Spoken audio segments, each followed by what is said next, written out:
Hey everyone, it's Tim Evanicki. Before we get started with today's podcast, I wanted to share some exciting news with you. Applications are now open for our 2022 College Audition Conservatory. This program features a full week of workshops with college faculty from the top musical theater programs in the country, masterclasses with Broadway stars, and fun evening activities including performance opportunities and trips to Orlando area attractions. There's also a full lineup of parent workshops available for those parents who want to join in the fun. In my professional opinion as a college audition coach, I think this is one of the top college audition prep programs in the country. But don't take my word for it. The College Audition Conservatory for my son and I have been amazing. For him, it has given him the confidence that he needs to feel like he can go into these auditions and shine. It's given him so much feedback on improvements, things he can do, but also things that he's doing well, which is so hard for them to accept that they do things well at this age. For me as a parent, it's given me a vast amount of knowledge about all the different options that are out there for us and for our children to help them to succeed in such a difficult process. It really is a hard process, and Tim and this faculty and this staff have done such a good job of giving us the information, preparing us and preparing our children. This is a difficult process, and your child is going to be emotional, is going to have opinions, and Tim's process kind of lets you step back and be the parent and not be the driving force behind the process. Tim drives that. He can be kind of the hold them accountable person, and you can just be there for moral support and enjoy the ride a little bit. There's still stuff for you to do, but I do feel like it protects the relationship between the parent and child immensely. The conservatory is open to all students grades 9 through 12 for the 2022-2023 school year. For more information on how to apply for the College Audition Conservatory, please visit www.thecollegeaudition.com/conservatory. Now, on with the show.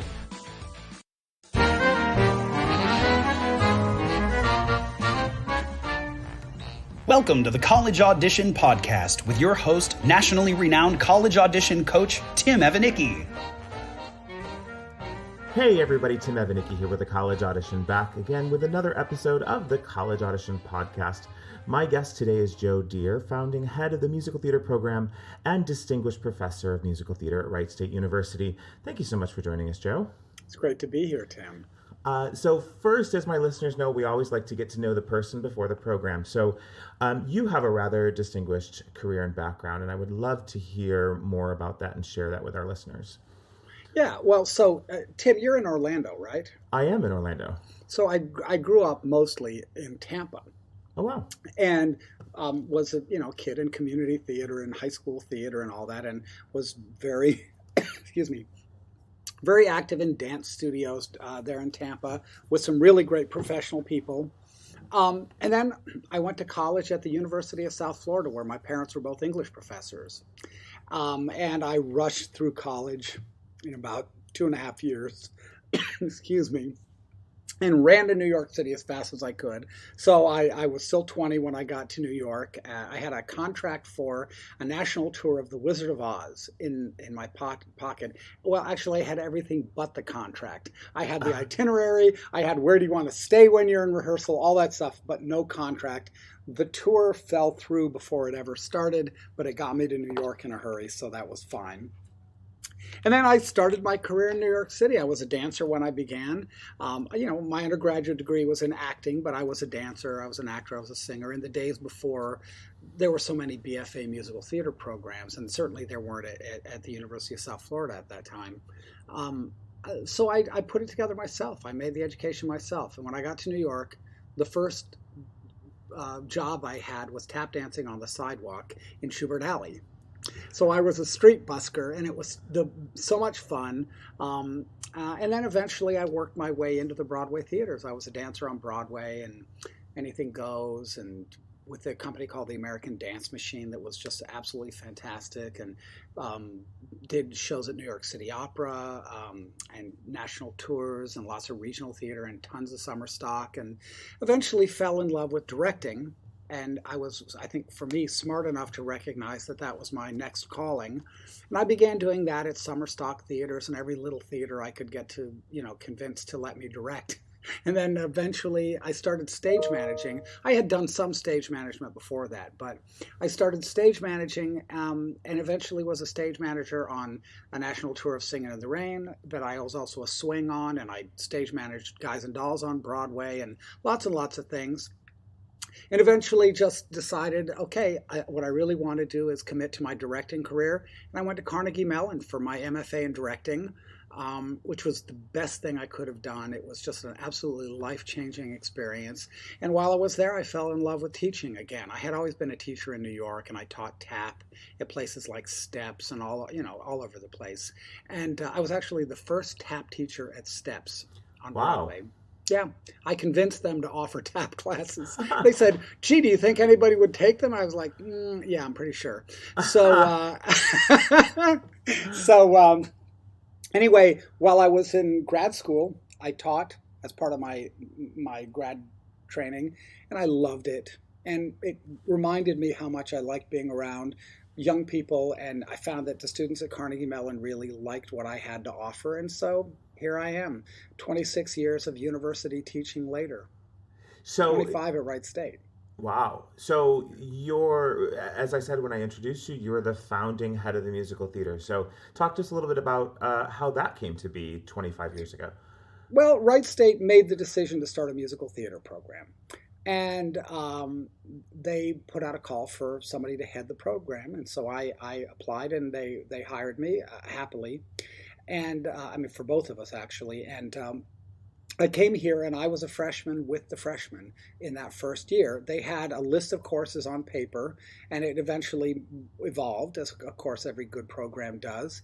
And I started, and have just wonderful colleagues. And, over the years, people come and go.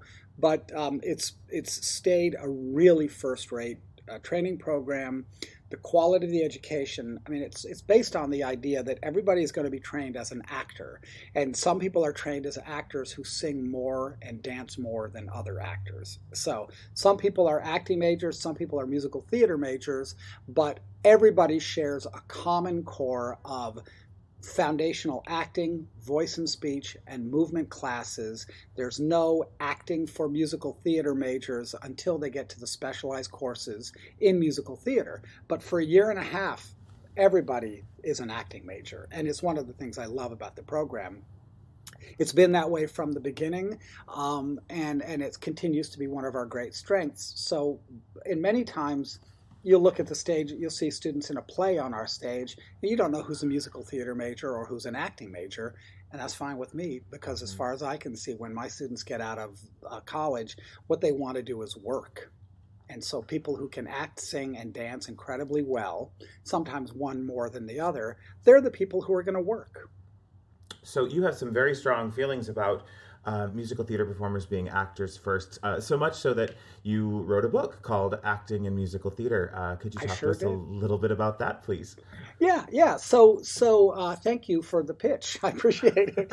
Yeah, I actually have written 2 books. So I wrote Acting in Musical Theater, and then another one called Directing in Musical Theater. Very original titles. But they are exactly what they say. I wrote a book called The College Audition. You're fine. See, there you go. Sometimes the direct approach is the best one. But yeah, so acting in musical theater, when I began teaching, I discovered there weren't really books that were well suited to what I was doing. So I started creating content myself that I would give out as 4, 5, 6-page units to students to say, here's a thing to think about, and we would work on it in class. And eventually I thought, I want to make this a book. I feel like I had a kind of a calling, right? So I do tend to answer the questions that keep me awake at night. I have to answer them, right? And so that was the big one at that time. And my dear friend Rocco Dalvera, who I wrote the book with, Rocco was here as a voice and speech teacher at Wright State University before he went down to CCM.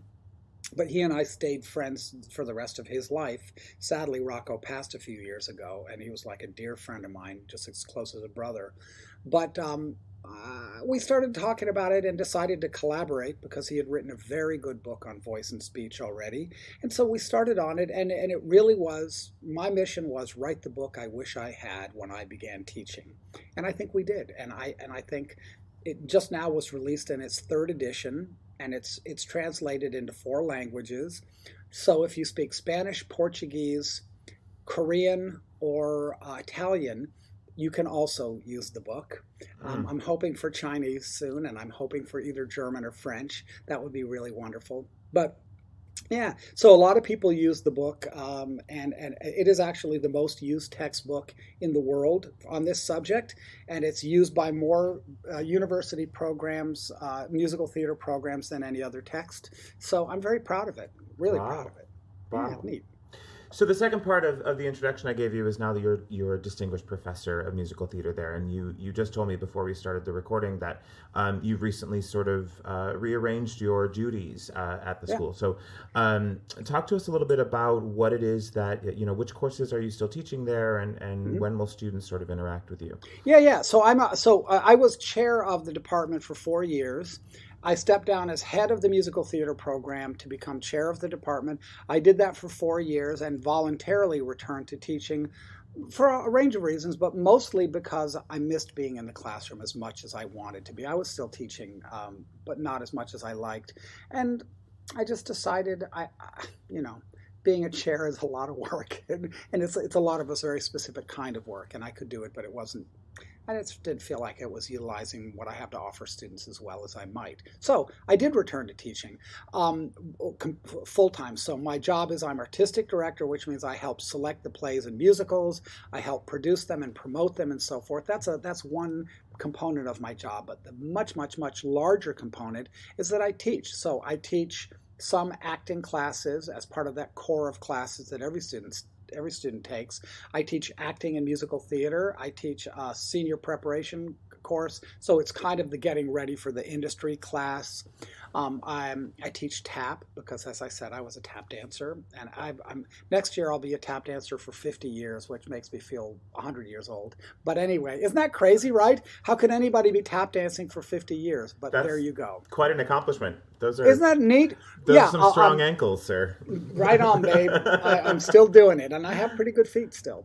But I started tap dancing when I was almost 11, and I'll be 60 next year. So that's pretty darn good, right? Congratulations. But so I continue teaching tap. I teach directing sometimes, and I direct musicals mostly, but occasionally plays as well here. So I'm kind of 3/4 in the world of musical theater and 1/4 in the world of other kinds of things.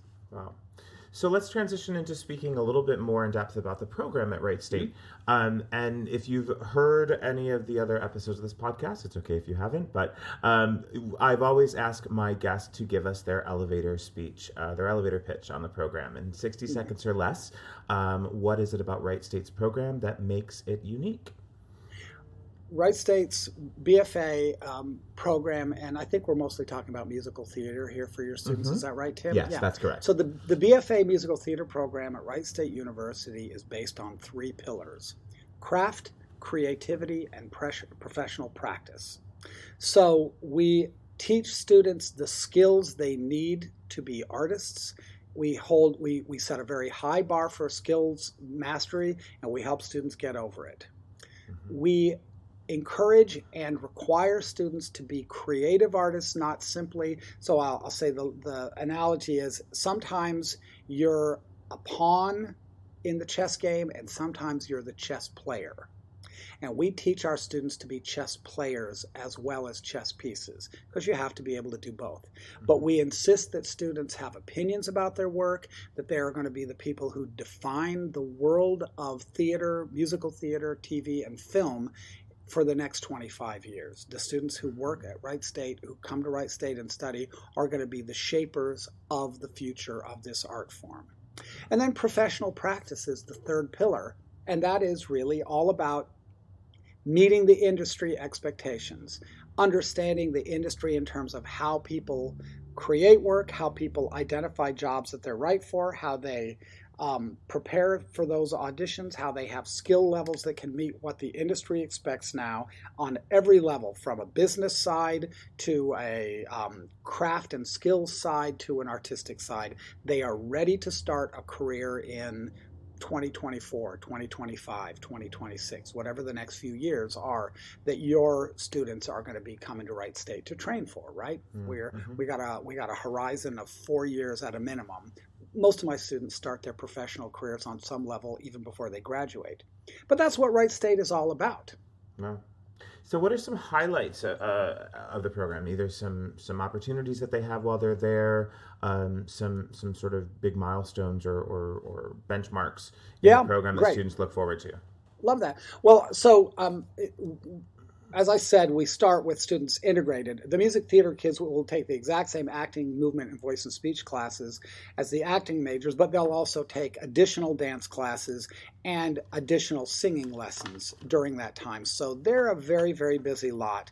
Really, one of the first big benchmarks that students have is when the programs start to separate and students begin the musical theater core acting classes, right, which are sort of organized around the book that I wrote, but it's, of course, every teacher does it their own way. But the beginning of that, students separate and they'll spend the remainder of the time doing almost alternate courses between acting courses and musical theater courses. So that separation is a big part of it. But one of the things I think that's not embedded in the straight curricular path, but that's part of every student's experience here, is the production process. So we work to cast students as often as possible. We select productions for students. It is our commitment that students will have either a principal or major supporting role before they graduate, and that they will have had a range of production experiences while they're here. Among those production experiences is working in our directing lab. It's a student-run theater that in the year before COVID, we'll see what this next year yields for us, right? But the year before COVID, students produced on their own 68 events in the span of 30 weeks of college. So that's more than 2 things a week. And that's everything from a student-produced, directed, choreographed, music-directed productions of Fun Home or Songs for a New World or As Is or The Normal Heart or Hamlet or, just the wide range. And they'll also have open mic nights. They'll have senior drag show, which I may or may not have appeared in, or any number of things, right? Yes. I'm looking for pictures. Be careful, they're out there. I shaved my mustache and beard for it. But yeah, so they produce these great events that are all driven by them, often student-written plays and musicals. So that's to me, that's one of our secret weapons. It's a place for students to have a kind of an unlimited ceiling in their creative endeavors. And almost all students do 4, 5, 6 productions while they're here in the directing lab. And in every range of capacities. They may be a producer on it, they may be an actor in it, or they may be an actor who also directs it. There's just endless opportunities. We really just have a handful of rules. Pay the royalties on the shows you do. Don't break the law. Don't hurt yourself or the building, and get out by midnight. And they follow the first 3 rules really well. So that's a little bit about some benchmarks. A lot of students ask us, do you have a senior showcase? We do. We have a showcase that all acting and musical theater students can choose to participate in. They don't have to. Some students don't want to, but it's open to all of the BFA students, and we'll talk about numbers in a little bit. Mm-hmm. And we have an industry liaison that we work with who's a casting director in New York City. This last year we did it like almost everybody online, and we had agents, managers, and casting directors from New York, Los Angeles, Chicago, and Atlanta. Mm-hmm. So it was truly a national representation, and it really served my students because the kids at Wright State come, and a lot of them arrive at college and say, I know exactly what I'm going to do. I'm going to go to college. In 4 years, I'm going to graduate. I'm going to go to New York, and I'm going to get an agent the day I get there, and then I'm going to be on Broadway within 6 weeks. Right? And what happily they discover while they're in college is that there are so many possibilities, right? So they may want to go to New York, They may want to go to Chicago. They may want to do cruise ships when they graduate. They may want to go to Orlando and do the theme park industry, which I have students in all of those things. They may get a theater for young audiences tour. They may decide they're going to go to Los Angeles because they discovered they love TV and film while they're here, and that's really where they want to go. And my thing is, I support your dream. I'll help you evolve your dream while you're here. And as long as the dream doesn't hurt you or someone else, you are allowed to pursue it, right? Mm-hmm. So because of that, I have a student who produced, he's got 3 shows that he produced on Broadway in the last year and a half. Hadestown, for which he won a Tony Award. Mrs. Doubtfire is a new one. And then Slave Play was also his. Oh, wow. So his name is Joey Monda. He was a music theater major here, and he fell in love with the business. Became Seth Rudetsky's personal assistant for a couple of years, and then he hung out his shingle and started producing on his own. So their dreams evolve, and we support them in that. Most of them do head to one of the major markets to begin a career in musical theater. But of course, if you're lucky, you let yourself discover what the next things are, right? Because nobody does the same thing for their entire lives. That's for sure. So you mentioned all of those student-led performance opportunities. Let's chat a little bit more about their performance opportunities throughout the 4 years, starting right with freshman year. What are the opportunities for freshmen to get on stage? Yeah. So the department formally produces 6 productions a year, 3 plays and 3 musicals. We have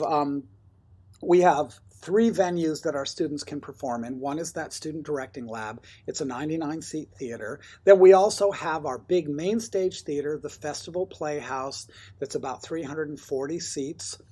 Big full-size kind of Broadway-style proscenium theater. And then we also have a black box theater called the Herbst Theater, and it seats about 100 patrons, roughly. I mean, the seats rearrange in there, so it's usually about 100. And so it's 2 plays and 2 musicals upstairs, 1 play and 1 musical in the Herbst Theater. And students are required to audition for everything from the very beginning. So your first semester at school, the plays have already been cast, so you won't audition until, we'll have auditions in October for the spring. All students are required to audition every semester. It's part of their training, getting used to auditioning and meeting the requirements of what the different plays and musicals will require. So music theater majors audition for plays and musicals. Acting majors audition for both of them as well. Great. And so freshmen can be cast. If they're cast in their freshman year, it's usually as a swing or an understudy or an ensemble person. Some do get cast. It's more typical that they start getting cast in their sophomore year for obvious reasons. The students have gotten better. They have more training. They have more sort of understanding of their craft and just understand how to audition more effectively. Mm-hmm. But you audition from the beginning. And we try to run the gamut of different styles. So I'll tell you what our season is this year, and it's not a bad example. We're opening with Lend Me a Tenor, the wonderful farce by Ken Ludwig. Then we have Mamma Mia, which was supposed to be produced a year and a half ago. And then we literally were 9 days away from opening when the shutdown happened. So we had a set on stage. We had costumes in the costume shop. The cast was ready to go, and it all got shut down. And Mamma Mia is one of those shows that you cannot do a live stream of. Mm-hmm. So we graduated 2 classes of students in the interim. So they're in rehearsal right now. So Mamma Mia. Then the next play on our main stage is Sweat, the Pulitzer Prize-winning play by Lynn Nottage. Fantastic play. And then we're doing Sweet Charity. We're doing Sweet Charity in a kind of a theater in the raw approach, so that it's done. In New York City, there's a theater that does some plays called musicals in mufti, which they say musicals in street clothes. It's not really street clothes. But this is treated like, what is Sweet Charity like on the last day of rehearsal before the set and costumes arrive? So we focus on the actors, we focus on the choreography and the performances and so forth, and we've sort of stripped away some of the spectacle. Then we're also doing a new play called Circle Mirror Transformation, and we're doing The Gondoliers by Gilbert and Sullivan. So we're running the gamut from very contemporary work to really, really traditional stuff. Last year we did productions of Hamlet, of Antigone, of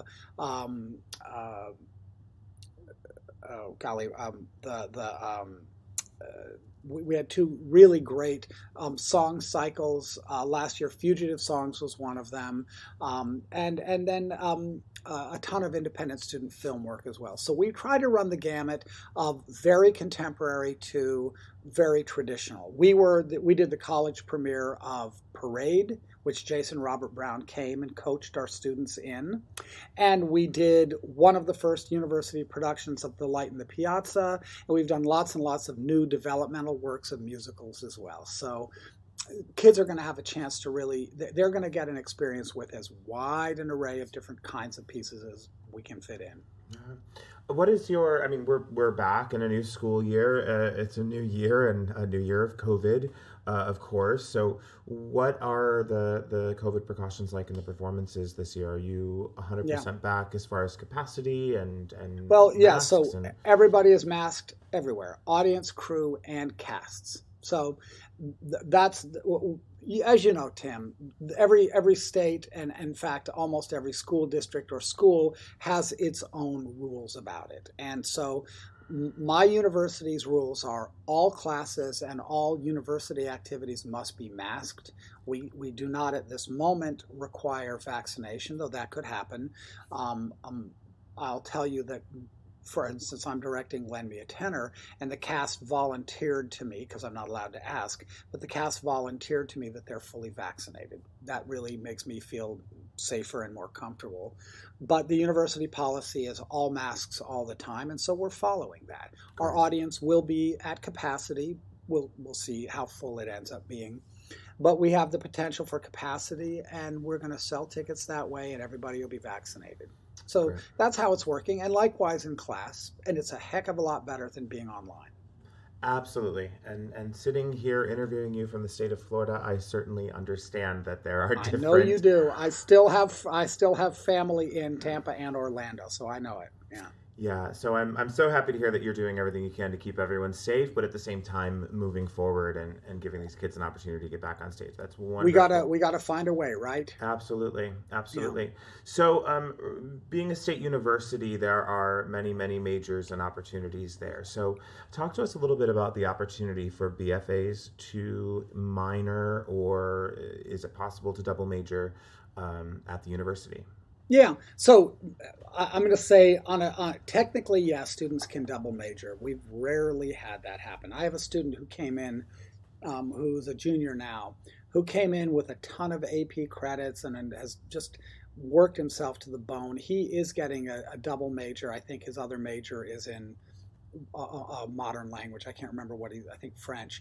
But we've had a couple of students do that, but it really is hard for students to double major. Getting a minor or a certificate is a bit easier, right? Mm-hmm. Typically, because as you know, Tim, BFA programs are really demanding and they have a very high credit load and very high contact hours and never fit the schedule for the rest of the university. I have friends who teach at just practically every major program in America, and we all compare notes, and it's just like, scheduling is a nightmare because we need them to be in a 4 hours of ballet, and it doesn't fit the rest of the university. Mm-hmm. But they can get a minor and they can get a certificate, especially if they're willing to do some classes in the summer or they bring in some credits already. Mm-hmm. So it's possible. You just mentioned, how taxing and demanding, as far as time goes, a BFA musical theater is on a student. And this isn't actually something I've asked many of the people I've interviewed, so I'm glad you opened that door. Can you sort of walk us through what a week looks like for a BFA musical theater person? Yeah, sure. I certainly know at Juilliard in the Bachelor Music program, I mean, we were there 8 o'clock in the morning, lunch break, back to class, dinner break, rehearsal till 10, pretty much 6 days a week. Yeah. Well, so I'll talk you through the freshman fall semester. That'll give a new student, give you an idea. So students would have ballet Monday, Wednesday, and Friday from 8:30 to 10. On Tuesday, Thursday, they have jazz from 8:30 to 10, same exact time slot. Then they would have from 10 to 12 Monday through Thursday either voice and speech or movement. That's alternating days, so 2 days a week of each for 2 hours, so 10 to 12. Then they either get lunch or they take a tap class if they want to elect to do that. Normally they would take tap in their sophomore year, but a lot of students come in and their attitude is, I want to tap. I just want to take tap. And I understand that. So sometimes they do. Then usually they have a little bit of time on Monday, Wednesday, Friday afternoons before they take an intro to theater class, really a sort of theater appreciation course that's the whole world of what the theater offers. And every student in this department takes it. Dance majors, motion pictures majors, acting, musical theater, and theater studies. Everybody is there in this big sort of stew, and it's really wonderful. And that's on Monday, Wednesday, Friday afternoons. And then after that, they'll have a freshman acting class Monday, Wednesday, Friday from 3 to 5. So Tuesday, Thursday afternoons are freer for them. And that's when they'll fit in their singing lessons and their rehearsals and stuff. Very often those students will be rehearsing for a directing lab project, or they'll do their scene rehearsals and class preparation in the evening. So that's what a freshman fall semester looks like. And I'll say the rest of the 4 years isn't wildly different than that. Wow. Awesome. Great. Yeah. You mentioned a couple of notable alum, and can you mention a few other notable alum or faculty, perhaps? Yeah, sure. Yeah. So let me just think. So some of your students might know Nicole Scherzinger. She was a Pussycat Doll at one time, but of course she's an independent artist now. Nominated for an Olivier Award a couple of years ago for playing Grisabella in Cats. I've got a whole handful of kids that have been on Broadway in the last couple of years. KJ Hippensteel was Elder Price on Broadway, and then in London in Book of Mormon. He was in London for 2 years as Book of Mormon, and he's just about to do Mrs. Doubtfire. He's understudying Rob McClure in that and is in the ensemble. So he's another one. Darian Crego is another one who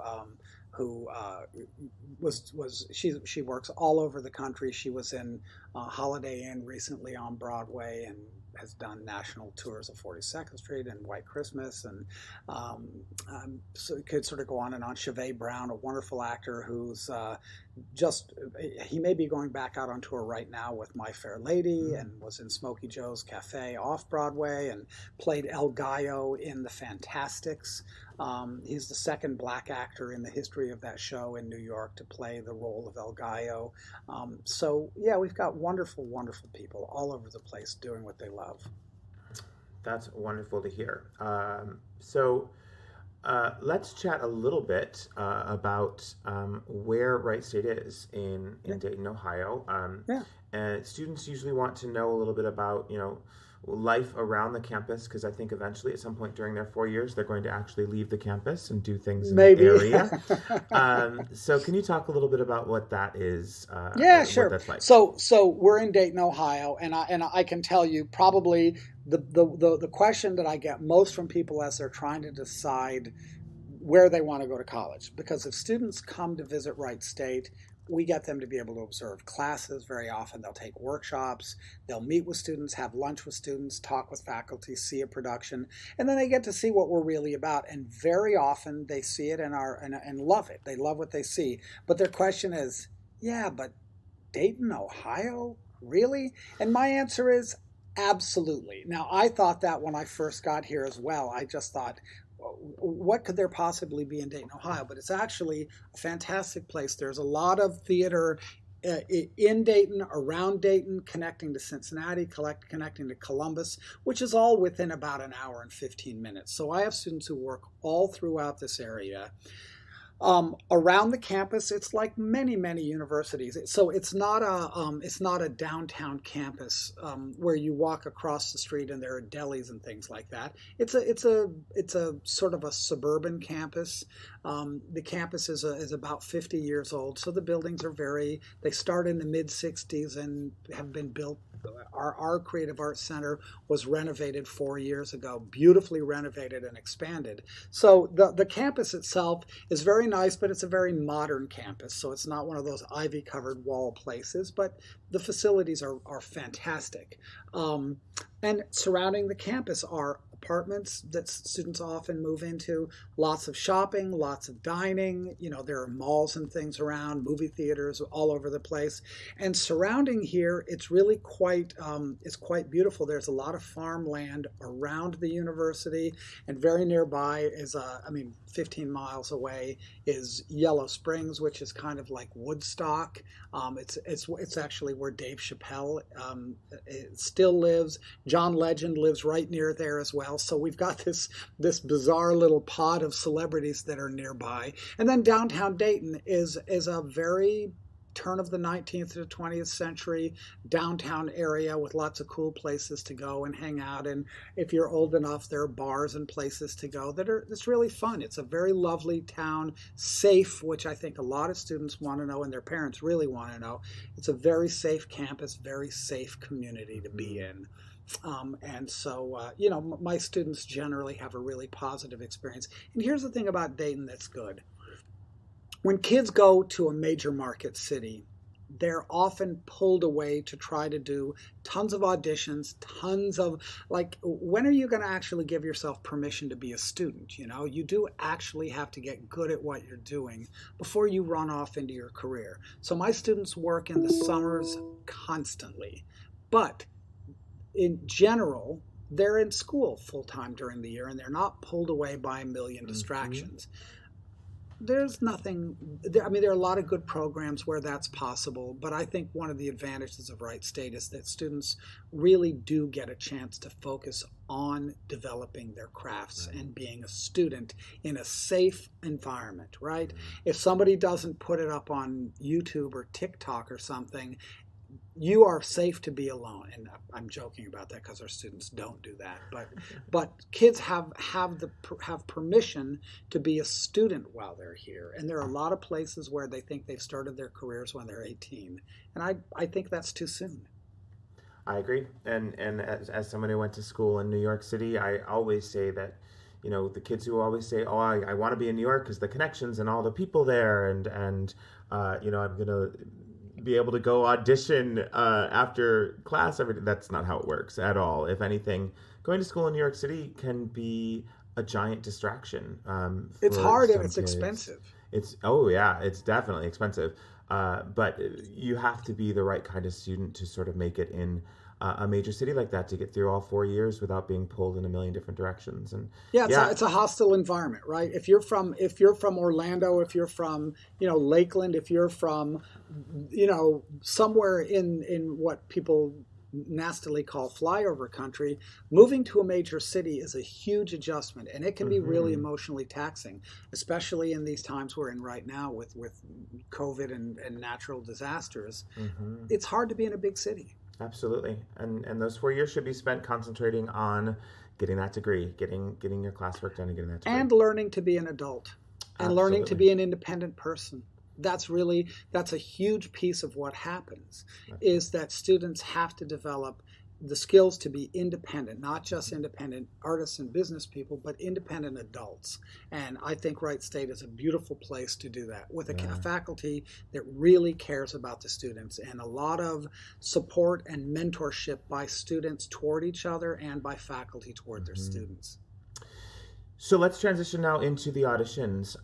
Approximately how many applications or pre-screens do you get every year? So we don't require a pre-screen. A lot of universities do. So, Tim, we're a state university.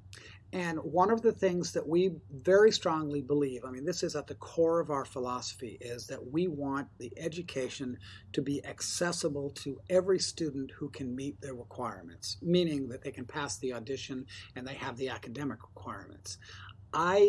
Wright State's tuition for in-state students is about $10,000 a year, plus room and board and some fees and things. For out-of-state students, it's double that tuition, but we have a university that is very interested in helping every out-of-state student come here if they want to. So we have a lot of out-of-state support for students to bring them to the in-state level, and which is something I'm very, very proud of. So, but part of that is I don't like like adding the extra financial layers of you have to pre-screen, and you must go through this portal and that portal where it adds 25 here, 30 there, 50 there. We try to keep the costs down. So students do not have to pre-screen. We allow them to pre-screen, and we do that through Get Accepted, and I like the folks over there quite a lot.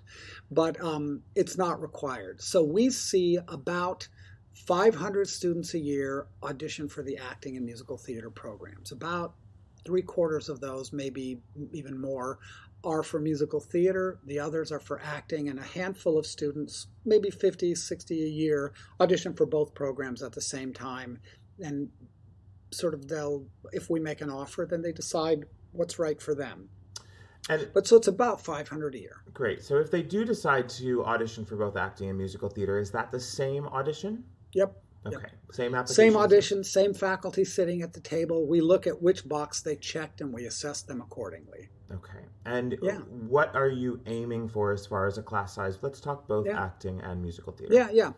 We try for about 15 to 17 students in each program. Never more than 17. Sometimes it's less than 15, but it's, hovers around 15, 16, 17 a year. And we're about 60% out of state in musical theater, 40% in state. And that's not by design. It's just the averages have worked out that way. Right. That's always an interesting number to me, because you can get a musical theater program that's drawing students from all over the country, but largely the rest of the campus is not. They're all in-state students. And that's true about us as well. Yeah. We're a bit of an island, right? But it's fine. I mean, our students, they are their own community, and it's not that they don't know students from other majors, but the truth is, musical theater kids and acting kids are so focused. They're so centered on their career development that it's just not. It's not an issue. Mm-hmm. Yeah. So now that you've rearranged your duties there, are you going to be the one behind the table still? I'm one of the people. I have always been. Yeah. Absolutely.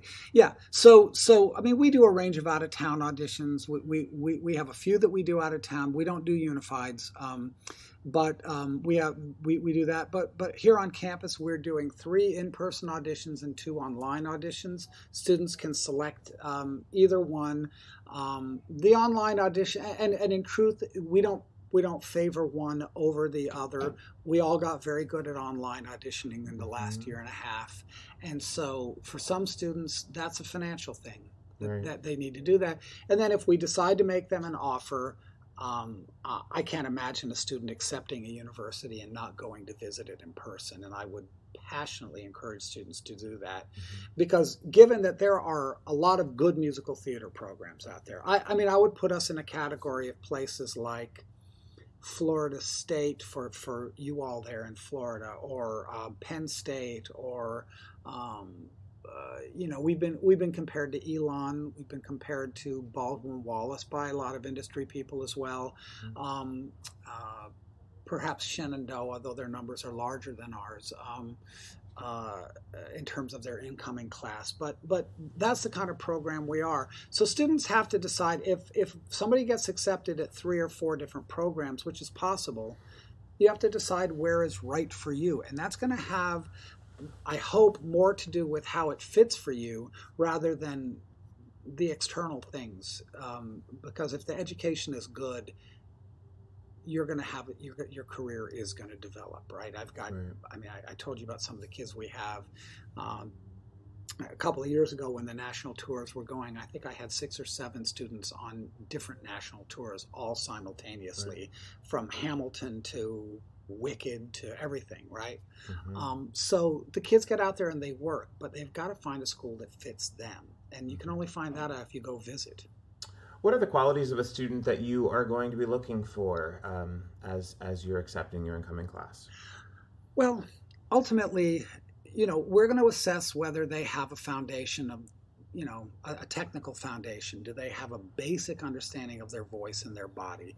But more than that, do they have the spirit of an actor? Do they know how to authentically step into a role on a basic level? Step into the imaginary circumstances, live truthfully and in a compelling way in that circumstance. That is ultimately, and of course, you have to be able to sing, and we're going to check out what your movement and dance abilities are. But for us, you've got to be an actor and then sing well. As a start. And other than that, we don't have a formula. I'm not looking for 2 5'6" blonde belters. I'm looking for a mixture of students. We do try to get about half men and half women, and that makes class assignments and casting easier. But beyond that, we're looking for everything under the sun, and we'd like to see that you demonstrate a kind of a professional approach, that you're serious about your work. Great. So one last question for you. What are some things that you are looking forward to in this coming year at Wright State? I just love being with students in the classroom. It's on a daily basis, it is an incredible charge to be able to get back in there with them and to be in a room with spectacular singers, spectacular dancers, spectacular actors, and be able to hear them sing in person and feel the energy of that. That is the greatest pleasure that I have. And then seeing our productions up and running again. And I'm looking forward to seeing some student productions. I think it's going to be exciting. Our kids are so juiced to be doing it again. I've never felt more positive energy than I feel right now. I think everybody appreciates the gift we've been given to be able to be in person again. That's wonderful. Well, Mr. Deere, it's always a pleasure to interact with you, sir, and I'm so happy that you decided to join us here today. Tim, thank you so much. It's great to see you, and I love seeing your students when they come visit us at Wright State. Oh, thank you so much. If anyone has any more questions for you, how can they best get in contact with you? joe.deer@wright.edu, and that's Wright like the Wright brothers, WRIGHT. They can email me, and I'm happy to talk to them. Amazing. Thanks again, sir. We'll see you soon. You got it. All right, bye-bye. For more information on the exciting training, workshops, and masterclasses offered by the College Audition, please visit us online at www.thecollegeaudition.com or follow us on Facebook, Instagram, Twitter, YouTube, and TikTok.